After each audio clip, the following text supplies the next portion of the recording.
활동을 해왔어요. 그리고 경전반에서는 이제 법화경 강의를 해오고 있고요. 제가 법화경 강의를 계속하면서 너무나도 위대한 경전이고 참으로 훌륭한 경전이다 감탄을 마지 않는데, 무엇보다도 법화경이 제일 마음에 드는 것은 제법실상이라는 십여 시의 가르침이었어요. 법화경의 세계관은 세상의 모든 존재는 부처님이라는 거예요. 제법실상은 지금 이대로 그냥 완벽하다라는 겁니다. 여러분들도 지금 이대로 부처님이라는 거예요. 부처님인데 왜 이러나요? 했더니 이제 무명에 의해서 식이 일어나고, 식이 명색을 만들고, 명색이 유기를 만들고 해가 생로병사 우비고내로 이렇게 되어서 우리가 어리석게 우리가 본래 부처임에도 제법 실상을 잊고 이렇게 오용락에 빠져서 살고 있는데요. 그러나 본래는 마치 저 하늘에 구름이 저렇게 잔뜩 껴도 그 위에는 맑은 하늘이 있듯이, 우리가 아무리 어렵고 힘들어도 근본은 본래 불성이라는 거예요. 본래 완벽하다라는 거죠. 구름은 인연 따라서 서로 다른 모습으로 만들어졌다가 흩어졌다가 만들었다 흩어졌다 해서 변화무쌍한데요. 저 맑은 천공은 그대로 이제 본래 있다라는 거, 제법실상은 그대로 있다라는 거죠.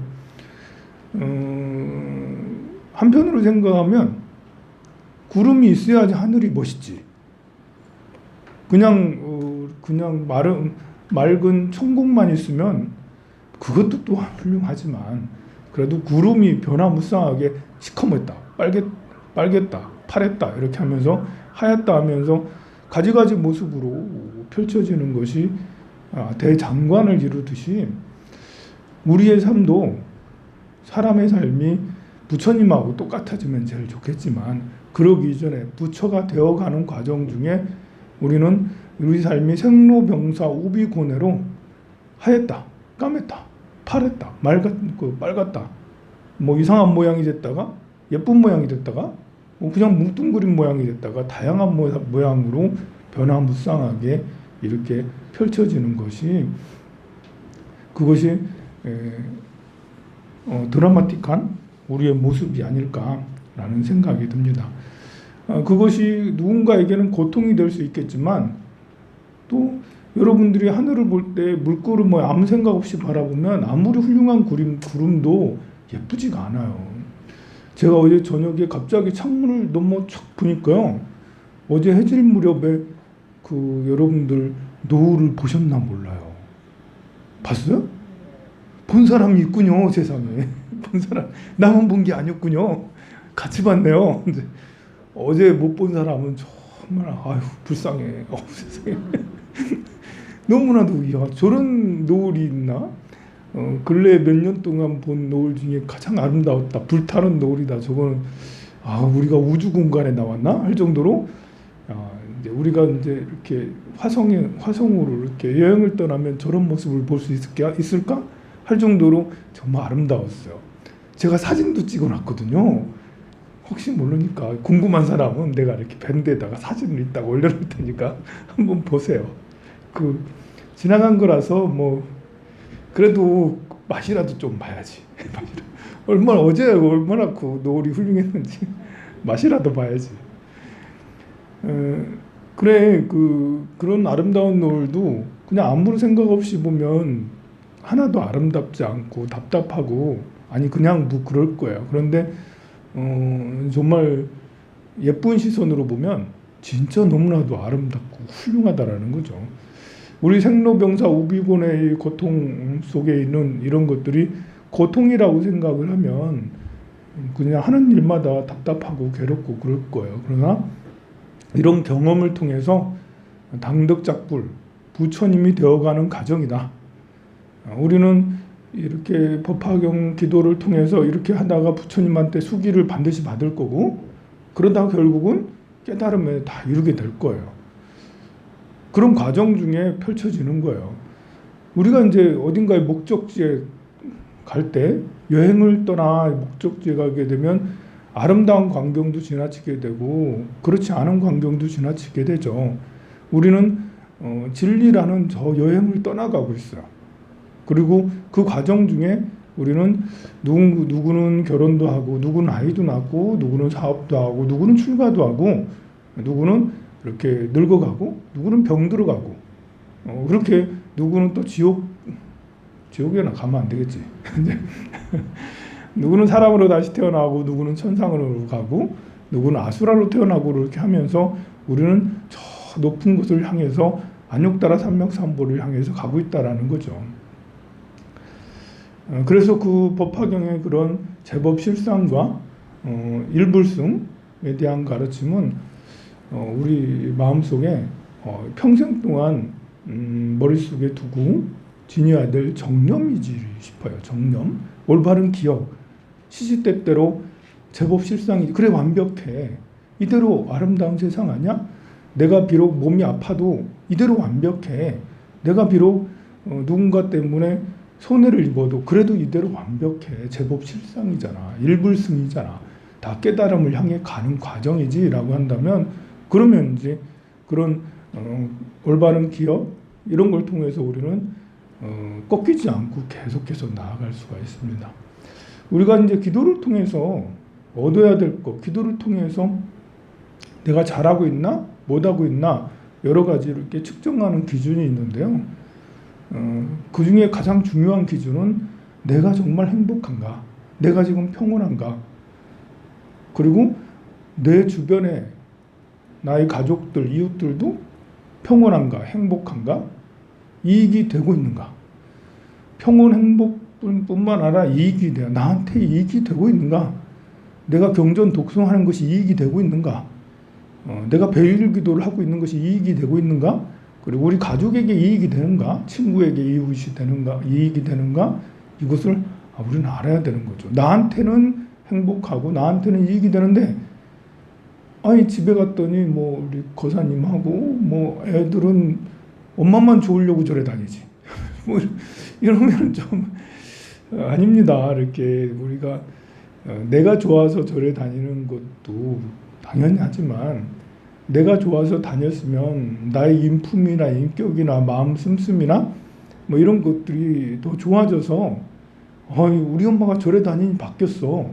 우리 그 배우자가 저래 다니더니 더 지혜로워졌어.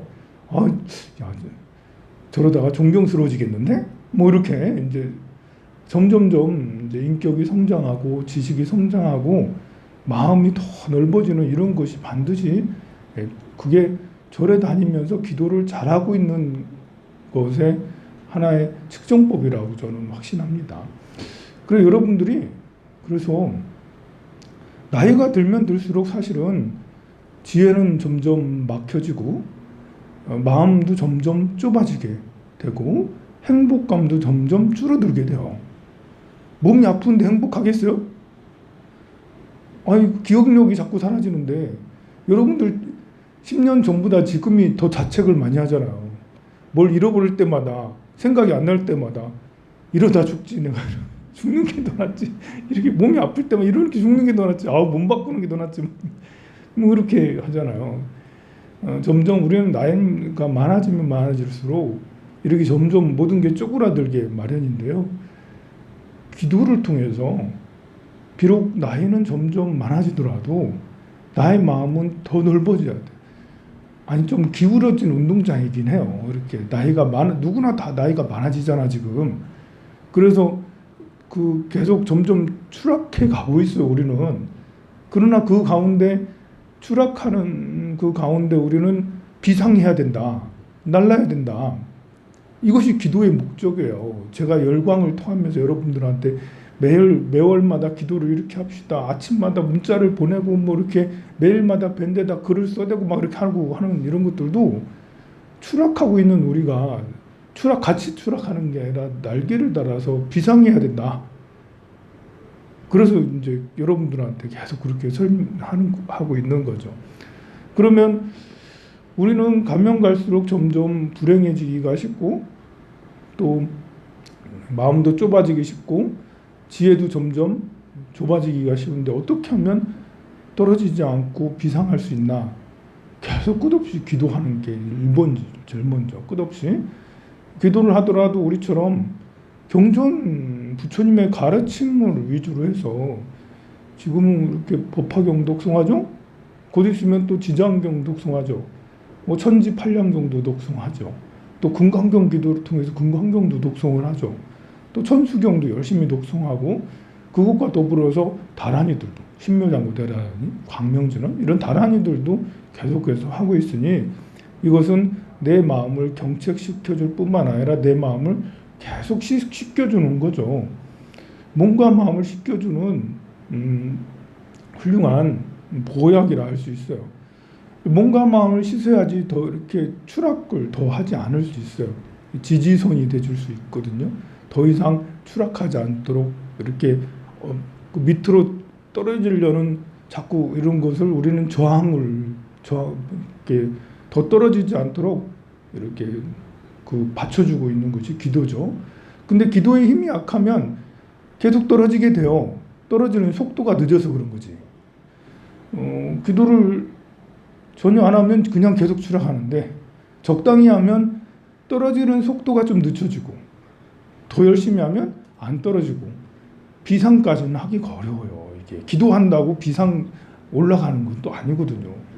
왜냐하면 떨어지는 힘이 너무 크기 때문에. 그러면 어떻게 비상까지도 해야 되냐?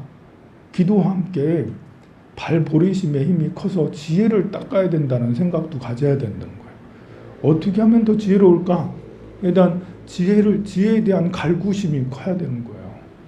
지혜롭기 위해서 어떻게 하면 중도적 삶을 살까? 영기적 삶을 살까? 어떻게 하면 재행무상 재범무와 열반적정 일체계고를 체득을 할까? 어떻게 하면 자무량심, 비무량심, 희무량심, 사무량심을 써가면서 살까?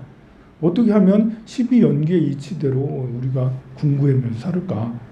사석법을 통해서 이제 이행석, 동사석, 그리고 해여석, 보시석 이런 걸 통해서 내 삶을 더 확장시켜 나가고 보시지계 인욕정제 선정 바람이를 닦아서 내 의식의 더 확장을 더욱더 크게 하려고 노력한다면 그것이 이제 비상하는 길인 거예요.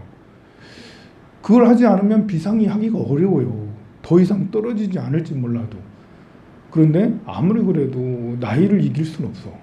그러니 기도만 많이 한다고 떨어지는 것을 잠시 늦출 뿐이지 계속해서 떨어지게 되는 거죠. 자, 그렇게 지혜를 이렇게 이제 육바람일이든 팔정도든 이런 지혜를 갈고 닦으려면 세상에 대한 이런 것들도 우리가 관심을 가져야 된다라는 거야. 이게 오르려면 절벽을 오르려면 맨손으로 오르는 것보다 맨손으로 오르는 거는 쉽지가 않잖아요. 우리 출가한 스님들은 맨손으로 오를 수가 있겠지. 그것만 하니까. 근데 여러분들은 아니라고요. 그러면은 이제 밧줄도 있어야 되고 망치도 있어야 되고 뭣도 있어야 되고 여러 가지 기구들이 있다면 또 위에서 또 받쳐주는 것도 있다면 그러면 우리가 안전하게 절벽으로 오를 수가 있다고. 또 재밌게 오를 수 있다고. 행복하게 오를 수 있다고. 안전하면서.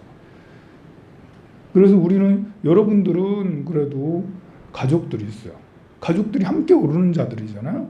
이웃들도 친구들도 있고 도반도 있죠. 그들과 함께 재밌게 오르는 것도 중요한 거죠. 그러니 관계라는 게 중요해요. 절에 와가지고 기도가 발보리심하는 기도를 해야지. 절에 와서 기도하는 게 우리 아들 때문에 내가 죽겠어. 우리 아들 결혼도 안 하고 맨날 게임만 하고 있고 맨날 돈이나 날리고 옛날 비트코인에서 다 날리고 뭐하고 이런 거 때문에 와가지고 부처님한테 기도하면 신경이 그런 데 쓰여져 있잖아요. 우리가 이제 이렇게 추락하고 있는 지혜를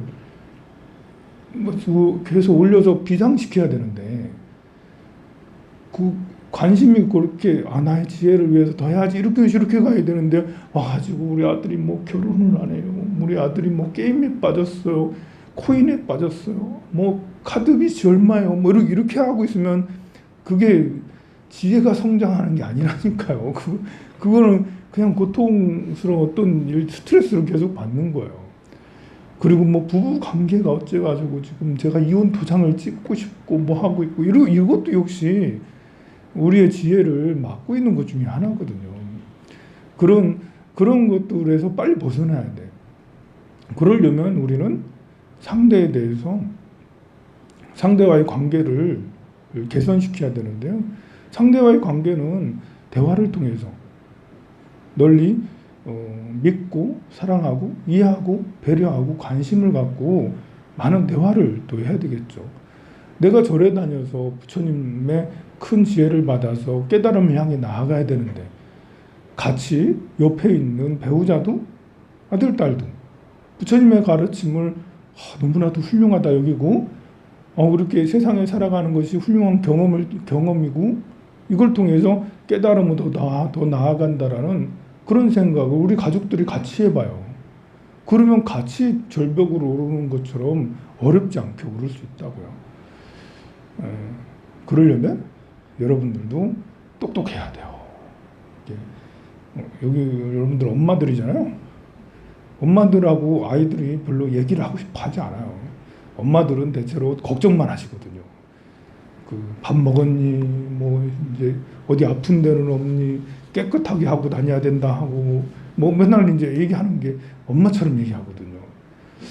엄마가 좀 스마트해져야 돼요.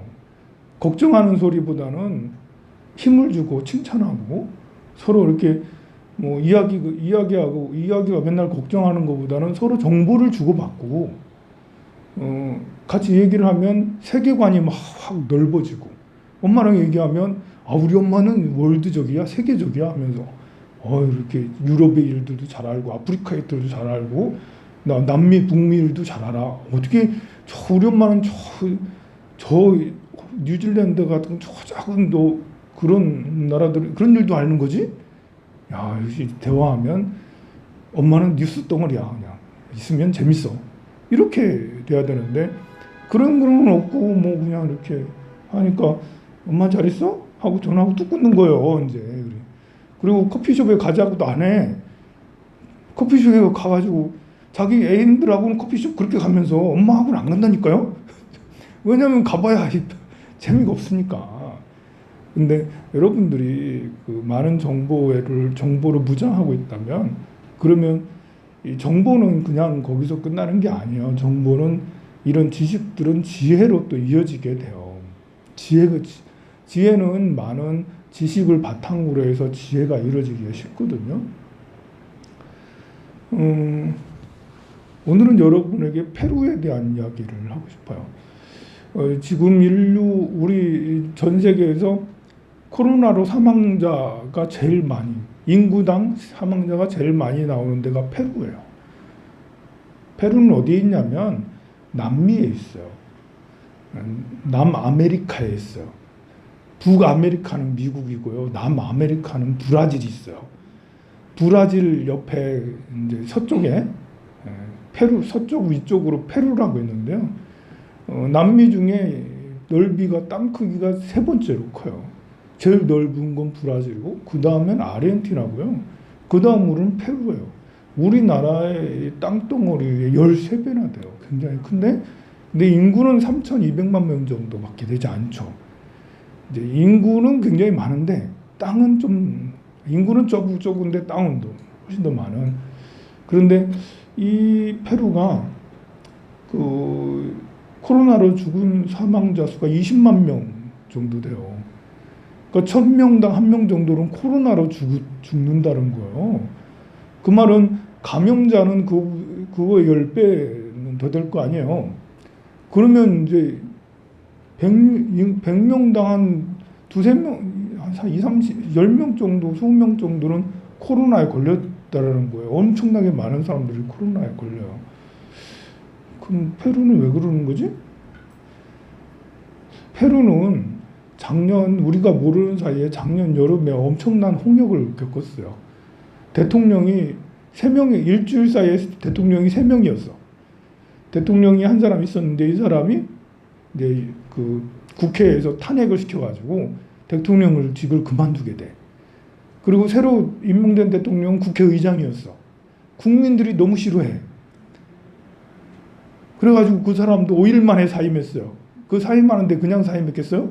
온 국민들이 떠들썩하게 나와가지고 농성을 해가지고 5일 만에 못 버텨가지고 5일 만에 사임했면서 새로운 대통령이 다시 이제 했죠. 그래서 이제 새로운 대통령이 지금까지 임기를 다 채우고 지금 또 이제 이렇게 선거를 했는데요. 선거 결과가 놀라워요. 이제 카스티오라는 사람과 후지모리라는 여성이 이제 서로 두 후보가 대통령 선거에 나왔는데 49.8, 49.85, 뭐 50.2, 뭐 이런 식으로 이래 되는 거예요. 그래서 표 차이가 0.25%밖에 차이 안 나. 이 후지모리라는 이 사람은 일본인 3세예요. 일본 사람들은 우리 일본인 중에 누가 대통령 또 됐다라고 그렇게 광고하고 그러는데요. 어쨌든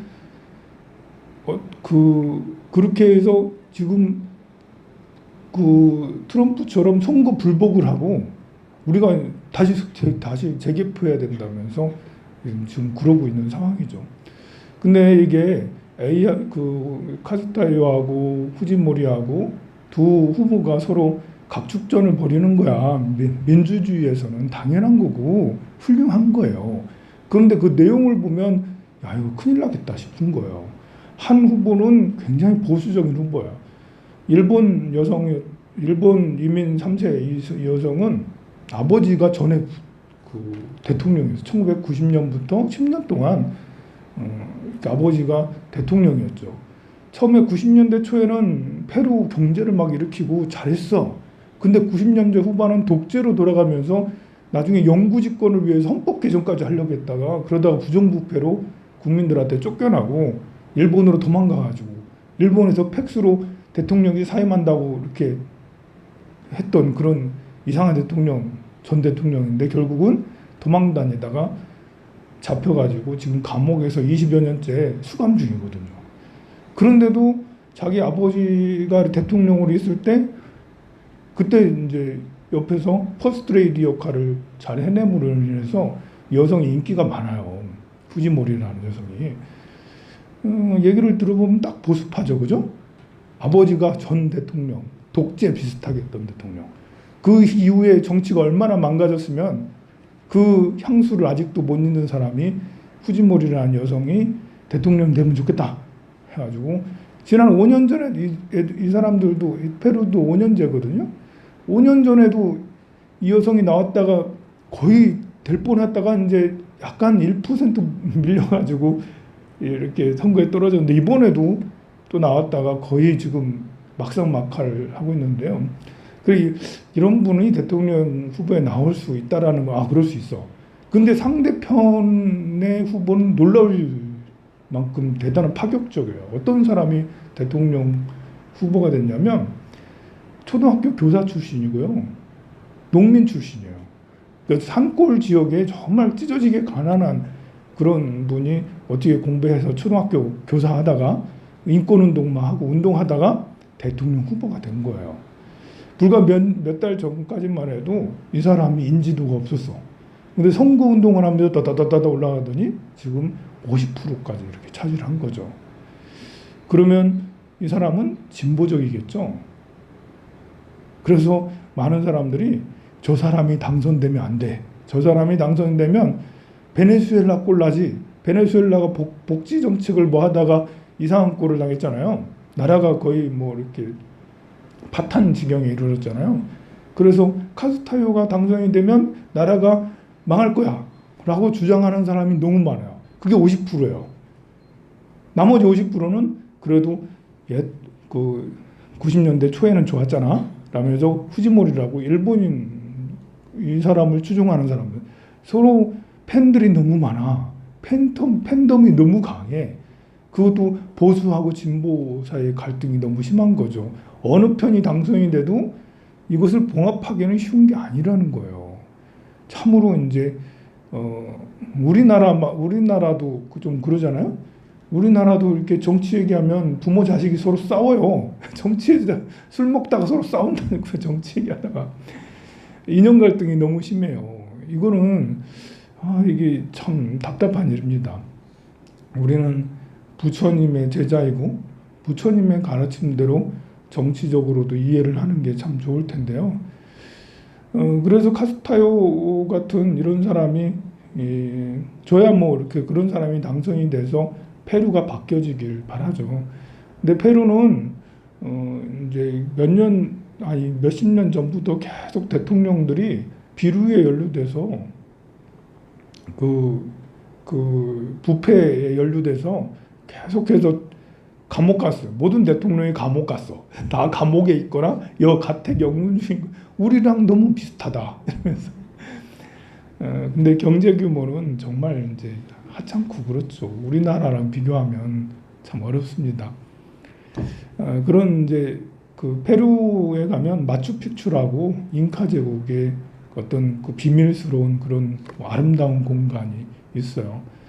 우리가 언젠가는 같이 페루에 가봐야 되지 않겠어요? 여러분들도 이렇게 꿈을 가지세요. 내가 죽기 전까지 세계 여행을 하겠다. 세계의 유명한 곳은 다 가봐야겠다. 왜 그러냐면 지혜가 있어야 되거든요. 지혜는 많은 정보나 보고 듣는 경험이 바탕이 돼야 되는 거예요.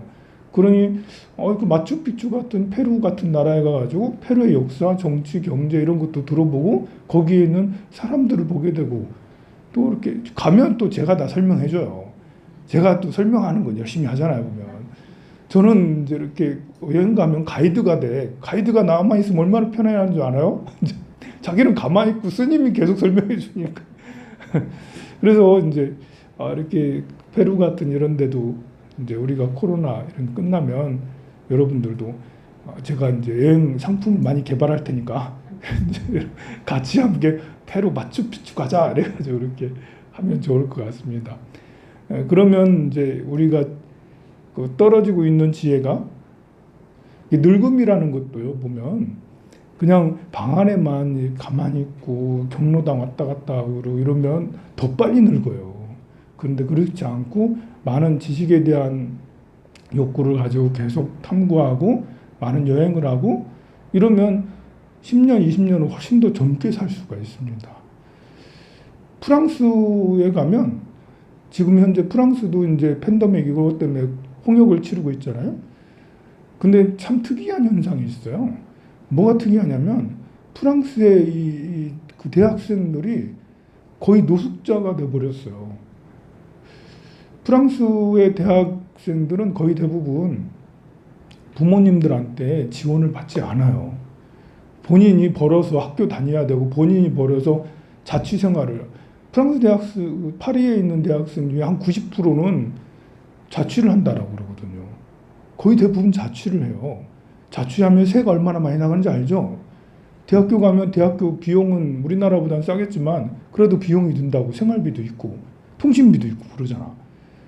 근데 얘들이 지금 거의 대부분 아르바이트 하면서 공부를 했는데 아르바이트가 다 막혔잖아요. 그래가지고 밥 먹을 돈이 없는 거예요.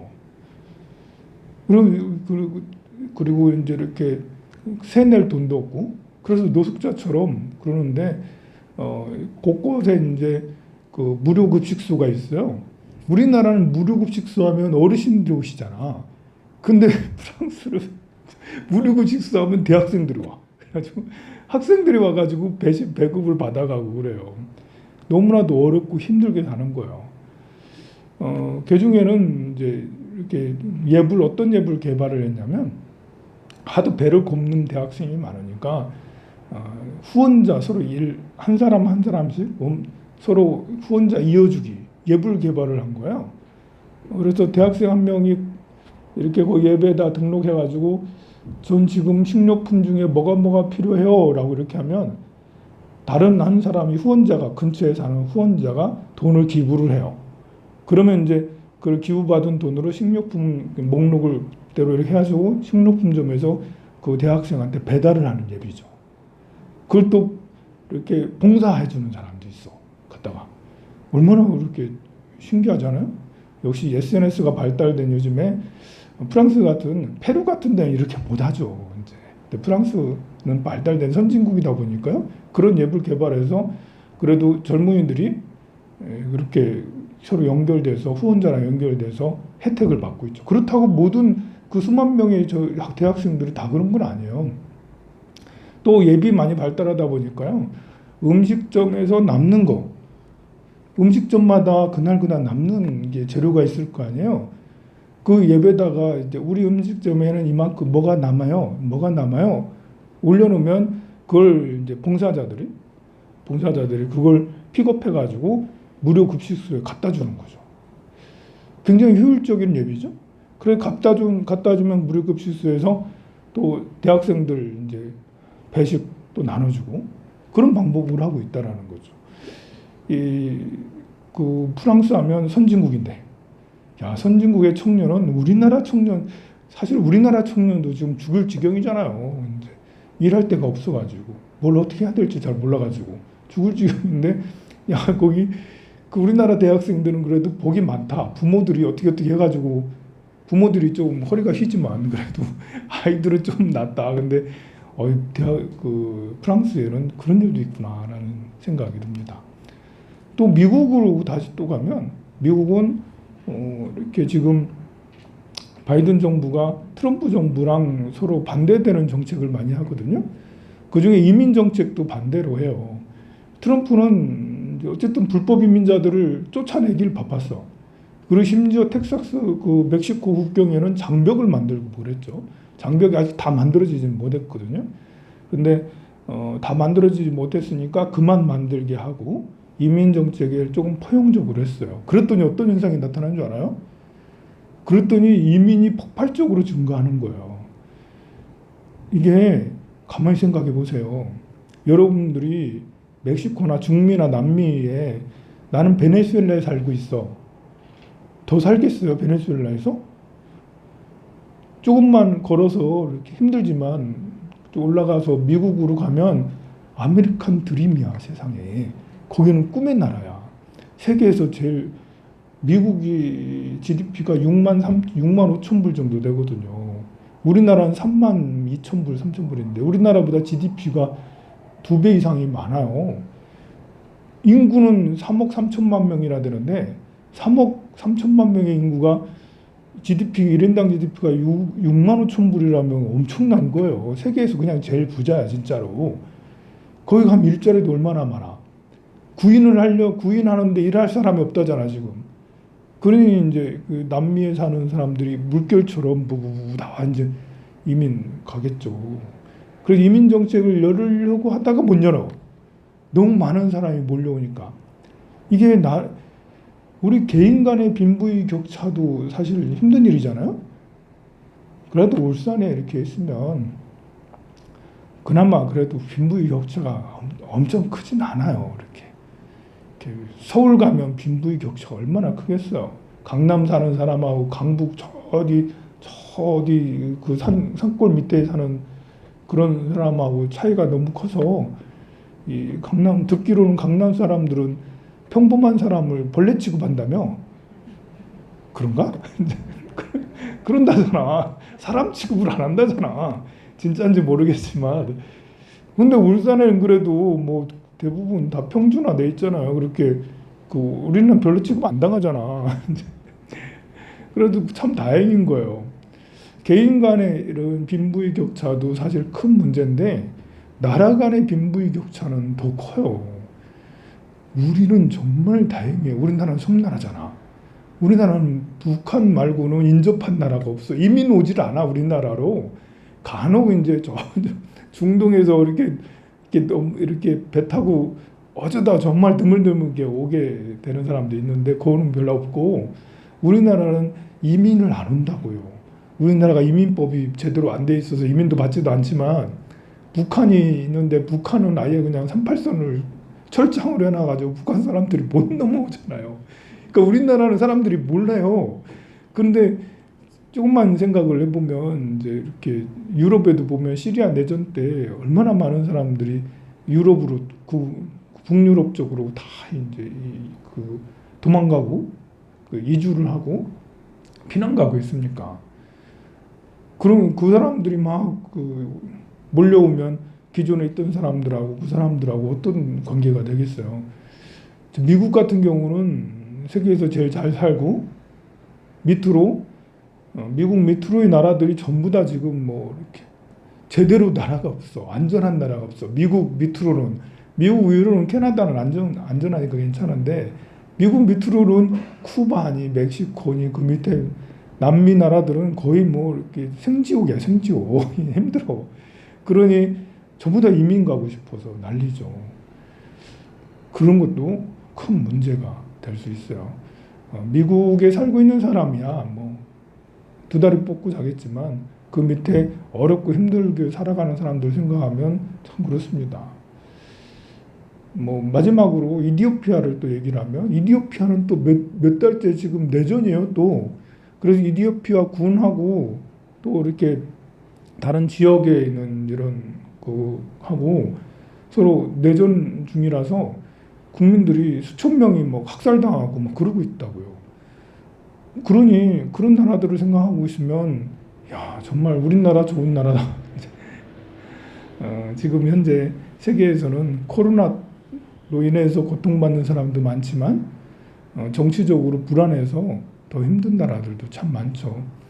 페루 같은 나라는 정치적으로 너무 불안하기 때문에 페루 같은 나라는 제가 생각할 때는 희망이 있다라고 생각해요. 왜냐하면 15세까지는 의무교육으로 사람들이 교육을 잘 받거든요. 그리고 이렇게 무상교육처럼 돼 있으니까. 그래서 문맹률이 남미에서 제일 낮아요. 저는 교육이 굉장히 중요하다고. 모든 아이들이 학교를 간다면 이 나라는 희망이 있다라고 생각을 해요. 교육을 받기 때문에 지성이 생겨난다라고.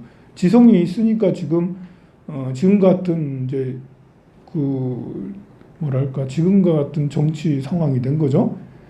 진보적인 초등학교 선생님이 대통령 선거에 나가서 지금 거의 승리를 해가고 있어요. 보면.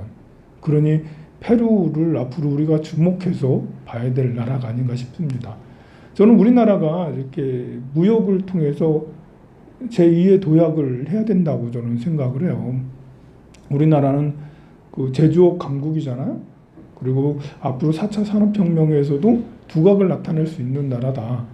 우리나라는 수출 주도 국가이기 때문에 또 세계 다른 나라들하고 자꾸 이렇게 좋은 관계를 통해서 우리나라 물품들을 수출을 하고 수입을 자꾸 해야 되는데 페루도 좋은 상대국이라고 저는 생각해요. 왜냐하면 거기는 자원들이 엄청나거든요. 뭐 구리 같은 이런 것들 자원 강국이거든요. 개발되지 않은 자원이 엄청나게 많습니다. 거기 또 3천만 명이 넘는 사람들이기 때문에 우리나라에서도 충분히 무역을 통해서 서로 교류를 한다면 우리나라도 더 발전할 거라고 생각해요.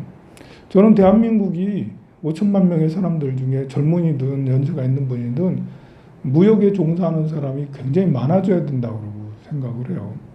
그렇게 해야지 대한민국이 좀 세계화돼서 지금 문화 강국으로 성장하고 있는데요.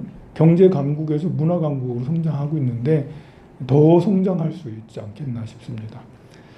재미없는 얘기를 계속해서 미안하고요. 제가 이렇게 재미없는 얘기를 하더라도 듣기 싫어도 계속 들으세요, 여러분들. 자꾸 들어놔야지. 스님 수행하는 얘기만 해주세요. 그 법화경 얘기만 좀 해주세요. 그러지 말고요. 이렇게 얘기했잖아요. 그 경전 얘기는 당연히 하는 거고 거기에 덤으로 해서 많은 지식들을 우리가 체득을 해야지 뒤떨어지지 않고 지혜가 추락하지 않고 늙음의 고통에서 우리가 벗어나서 그래도 떨어지는 와중에 올라갈 수 있는 그런 상태가 될 수가 있습니다. 제가 이렇게 요즘에는 무슨 고민을 하냐면 봉정함일 지금 등록을 해야 되나 말아야 되나 10월 달에 봉정함 가야 되나 말아야 되나 10월 달. 왜냐면 이제 봉정함은 항상 그전에는 지금쯤 10월 달에 갈 것 같으면 지금 예약을 해야 되거든요. 지금 100명 예약해 놓을게요. 뭐 그래야 되나? 이러면서 아니 나는 아직 백신 안 맞았는데 백신을 맞아야지 그 봉정함을 갈 수가 있을 것 같은데 곧 있으면 우리 순례길도 이제 우리가 방생길은 열었으니까 한 두세 달 지나면 여름 지나면 가을부터는 순례길도 열릴 텐데요. 여러분들도 다 같이 다시 한번 법주사에 또 가고 또 다시 한번 뭐 이렇게 그 불국사랑 가깝고 송광사도 다 같이 해인사도 또 가고 그렇게 해서 순례를 같이 가면 좋겠어요. 그것도 역시 순례 가게 되면 그 사찰에 대해서 제가 사찰 안내도 하고 때로는 필요하면 그 지역에 대한 역사, 그 지역에 담겨져 있는 다른 그런 전래된 이야기들 그것들도 다 해주고 그러잖아요. 일단은 지혜라는 것은 많은 지식을 통해서 그리고 지역에 관한 사람에 관한 어떤 문화 역사에 대한 지식이 바탕이 돼야지 지혜가 더 성장할 수 있으니까요. 길이 열리기를 여러분들도 빨리 기도해 주시고 길이 열리게 되면 여러분 너도 나도 다 같이 신청해서 힘들어도 순례길에 같이 해주셨으면 좋겠습니다. 자, 법화경 백일기도 오늘 회향하는데요. 이제 백일기도 끝나고 나면 기도가 끝나는 게 아니고 다음 기도로 이월된다. 다음 기도는 지장보살 본원경 지장기도가 될 것입니다. 자, 모두